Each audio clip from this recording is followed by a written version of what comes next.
Hello and welcome to this Hustle Castle guide video, and today I'll be showing you on what I know on what the cathedral is about and what you can expect to get from it yourself. I'll also be giving my advice on how you can improve your experience on earning as many particles of light as quickly as possible. Also, as a little announcement in case people missed the message I put out recently, I'm no longer doing diamond giveaways as Hustle Castle have changed the way they want me to present the winners, and unfortunately that would mean revealing sensitive information as I wouldn't be able to edit out the sensitive stuff like location and email address. So I've decided to stop as other methods wouldn't be helping out my channel in the same way as Gleam has. So for now my giveaways are over, but never out of the question for the future if I can find a way of doing it again the way I've been doing it so far. Now continue with today's video, and let's start off by looking at what the cathedral is all about and what it can do for you. The cathedral is a new way of increasing your squad's power, but to make your squad stronger, you need to earn what's called particles of light. This is very similar to ether in the dungeon. Once you're able to earn enough particles of light, you can buy chests in the store for manuscripts. And manuscripts can also be seen as like constellation points, but for many more upgrades instead of just one type. And once you have your manuscripts, you can then click on one of your fighters, click evolution, and then specialization. From here it will look a little bit confusing, and I will come back to this in more detail, but with the manuscripts you can upgrade these things around your screen called glyphs. But don't be worried with all the naming scheme, it'll be very simple once you start to upgrade things yourself, and you can follow along later on in this video. Glyphs upgrade normal stats like health, damage, crit and many more, and you can upgrade these stats by clicking on any glyph that have a plus on it. If it doesn't have a plus, that basically means you haven't got enough manuscripts in your inventory, or you've already just upgraded it and you need to come back to this later. This all may seem confusing, but once I explain a little more, we'll cover this area again in more detail and hopefully it will make more sense. And in short, the cathedral is another way of increasing your fighter's stats, just like the elixirs do from the lighthouse, but this time they can gain you extra benefits. Now with the cathedral and everything that comes along with it, let's have a look more in depth at everything and start to go through your gaming experience. Just like the dungeon, you get to pick whether you want to use food or keys before starting a run, and keys will unlock these chests here, which will actually look like legendary ones in your inventory. But you can still earn purple chests for defeating the bosses even if you only use your apples, and these chests can also have keys in them for the future. Now keys are going to be hard to come by, but you can either pay for them with diamonds if you are desperate in the store, otherwise you'd have to wait to earn the keys through chests if you get lucky, or wait for the daily reward to bring it back around, as they did do this when it initially launched, giving out a few keys. From the start you'll also get to choose between 3 options. Now this will be important for the future, but you can choose between the normal, hard and nightmare difficulty. Now as you can see with me clicking on each one, they show you what you can expect to earn roughly as long as things go well for you. This would also be a great time to know if any of you have actually completed the nightmare difficulty, so if you have, let me know down below and what throne room you are when you completed it. But as for myself, I only gave it one go on nightmare difficulty and I actually wasn't able to complete it, but again I didn't take spells which probably would have helped. So just bear this in mind, as if you don't complete it, you probably should have selected an easier difficulty before it, and that way you'd actually earn more particles of light rather than failing just halfway through on a harder level.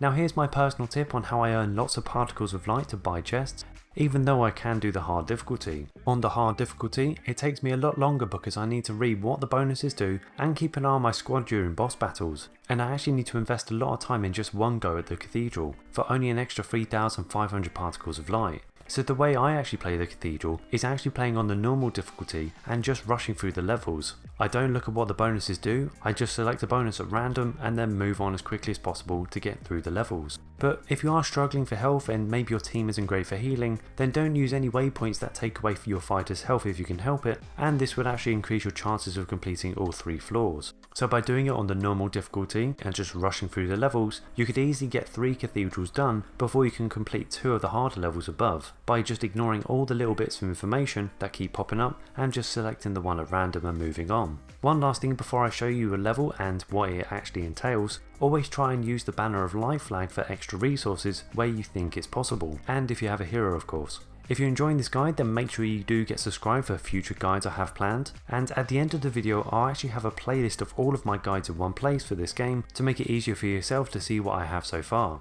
I'll now play through one of the levels to show you some things to actually look out for, and just before we enter the cathedral it does ask you if you want to take spells. Now you can if you think you might need the help, but for anyone that's 5 million or above you should be okay without it on the normal difficulty. Starting off, this obviously looks like a normal dungeon, and it basically is with a few little tweaks to begin with. Firstly, you'll be playing this solo, so this will speed up the process of getting through the levels and without the risk of someone just leaving, but you'll also only be able to use 4 fighters on basic waypoints. So find your 4 best units that you can continue throughout and use them for the majority of your waypoints. After each waypoint, you'll gain some particles of light and then get what's called a blessing. Basically, a blessing is a bonus to use on all future levels until you complete or leave the cathedral. Like I've mentioned before though, I'm not going to be paying any attention to this as I'm just selecting anything at random to speed things up.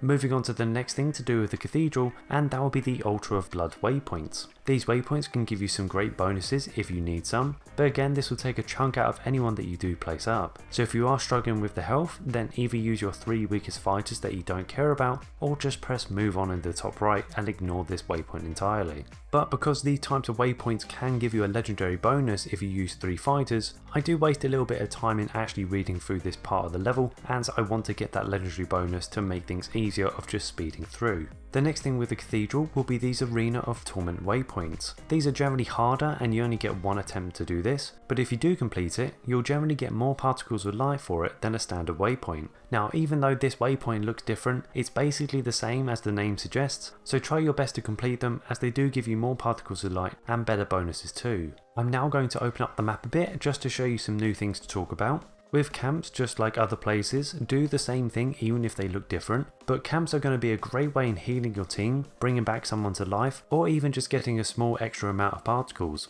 If you are finding the level easy, just pick claim reward and move on. Otherwise you can play it smart and actually hurt your team on other waypoints and then come back to the camp to bring them back to normal health. Now there's only 2 more waypoints to talk about and then we can move on to the store and upgrading.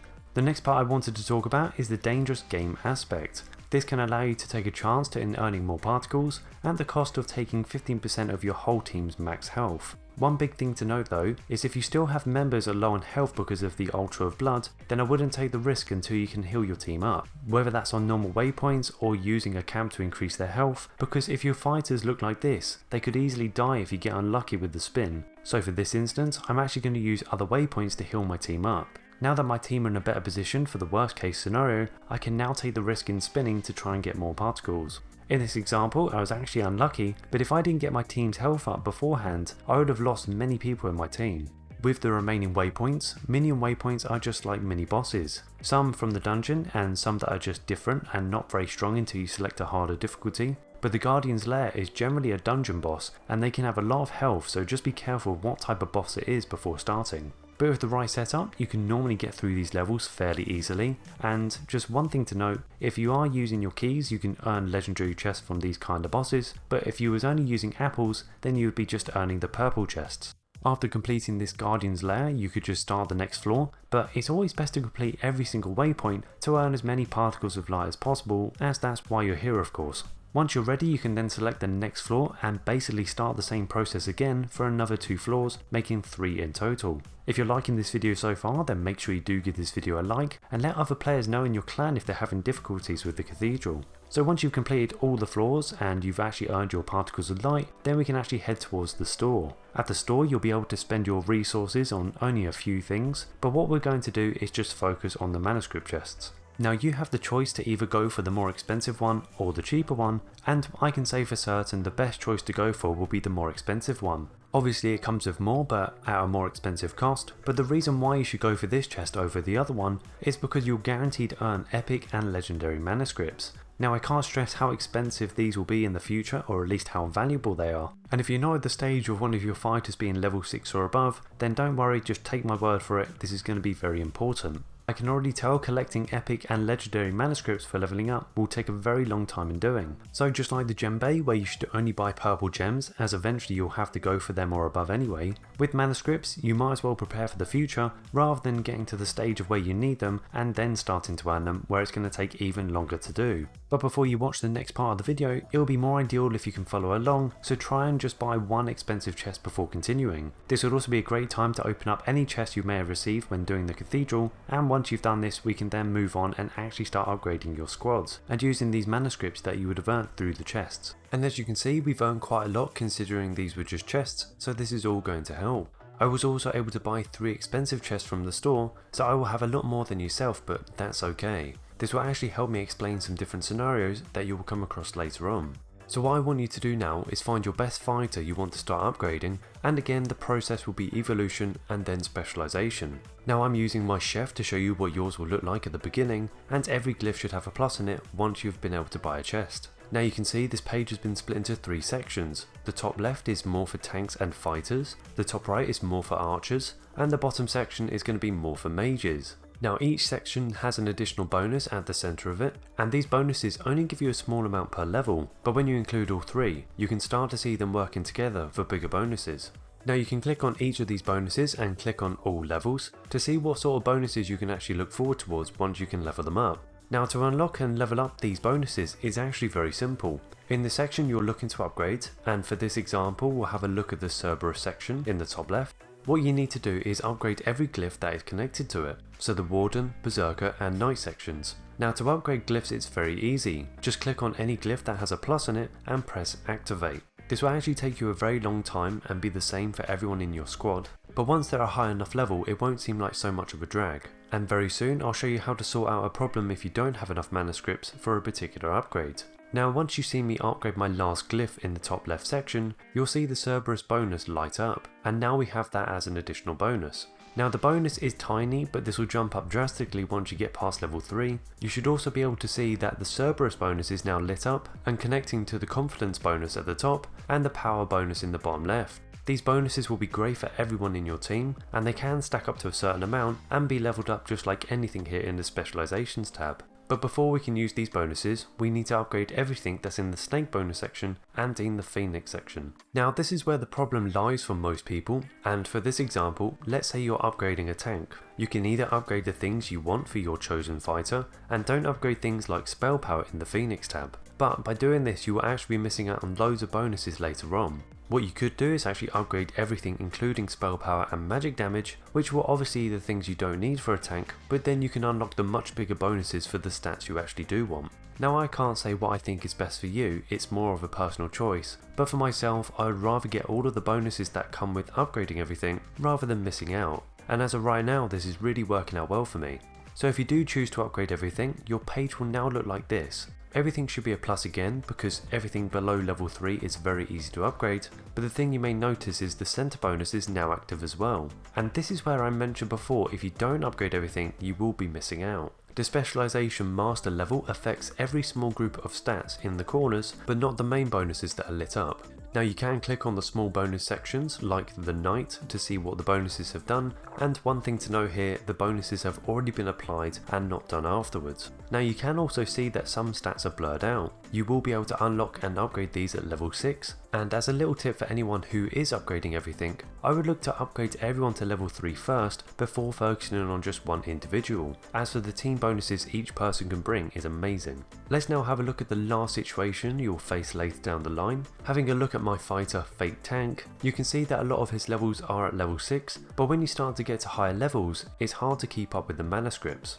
Looking at the Berserker section, you can see that one of the glyphs are actually slightly duller than the rest, and that's because I don't have enough manuscripts to activate it. But what you can do from here is actually click the synthesize button, and from this screen you can actually see all the manuscripts you have left over of a lower rarity. Now you can either select the top one on the left depending on how much you can afford, or the bottom button to let it merge only the ones that you actually need for the upgrades, leaving the rest that you can upgrade on lower level fighters. This is very similar to breaking shards down into dust to upgrade your gems, but just done slightly differently.